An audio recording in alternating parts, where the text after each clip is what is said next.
Hi friends, வணக்கம் and welcome to எங்கள் வீட்டு சமையல். நம்ம இன்றைக்கி வந்து முறுக்கு வத்தல் எப்படி பண்ண போகிறோம் அப்படின்றது தான் காமிக்க போகிறோம். இப்போ வெயில் டைம் வந்தனால மார்ச் மாதம் நம்ம வந்து வத்தல்லாம் போட்டோன்னா நல்லா அடிக்கிற வெயிலுக்கு சூப்பராக காஞ்சிரும். ஸோ நம்ம வந்து பச்சரிசியும் ஜவ்வரிசியும் கலந்து மாவு மிஷினில் போய் அரைச்சி எடுத்துகிட்டு வர போகிறோம்.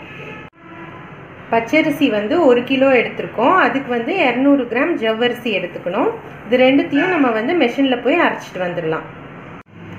மெஷினில் கொடுத்து நம்ம வந்து பச்சரிசியையும் ஜவ்வரிசியையும் அரைச்சி எடுத்துகிட்டு வந்துட்டோம். இப்போ வந்து இதில் 2 டம்ளர் போல் அளந்து நம்ம ஒரு கிண்ணத்துக்கு எடுத்து வைக்க போகிறோம்.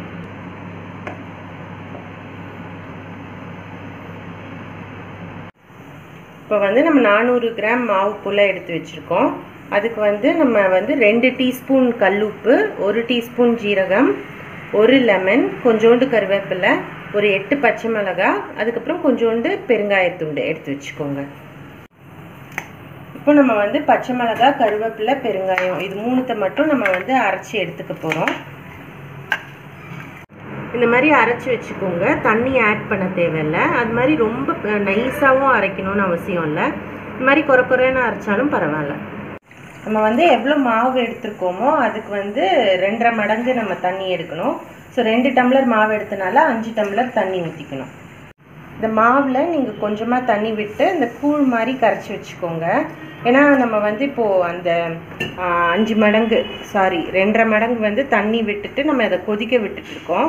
டைரெக்டாக மாவு போட்டோன்னா கட்டி ஆகிடும். அதனால் கொஞ்சம் தண்ணி போட்டு கூழ் கன்சிஸ்டன்சிக்கு நீங்கள் கரைச்சி வச்சுக்கோங்க. ஸோ இந்த மாதிரி கரைச்சி எடுத்து வச்சுக்கோங்க.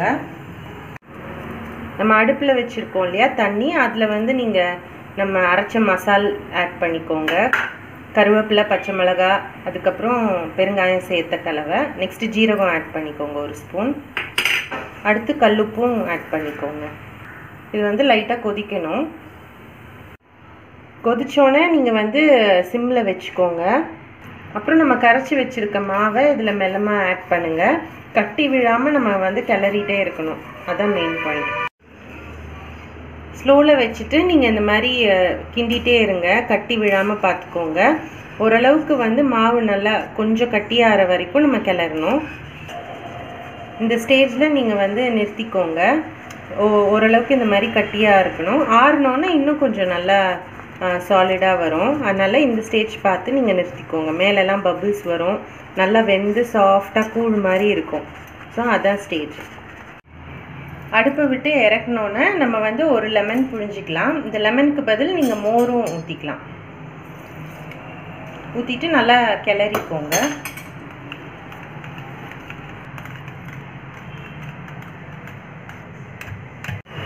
மாவு வந்து நல்லா ஆறின பிறகு இந்த மாதிரி முறுக்கு குழாயில் போட்டு நிரப்பிக்கோங்க. இந்த மாதிரி புழிஞ்சு விட்டுக்கோங்க. புழிஞ்சு விட்டுட்டு நீங்கள் வந்து நல்லா வெயில் அடிக்கும்போது மாடியில் கொண்டு காய வச்சுடுங்க. ஒரு 3-4 நாளில் நல்லா காஞ்சிடும். நல்லா சருகாக வந்த பிறகு நம்ம பொரிச்சிக்கலாம். வெயிலில் வச்சு முறுக்கு வத்தல் வந்து நல்லா காஞ்சிருச்சு. ஸோ பார்த்தீங்கன்னா நல்லா முறுமுறுன்னு வந்துடுச்சு. நாங்கள் வந்து ஒரு 3 நாள் காய வச்சோம். இப்போ அடிக்கிற வெயிலுக்கு நல்ல சருகு மாதிரி காஞ்சிருச்சு. இப்போ நம்ம வறுத்து பார்ப்போம்.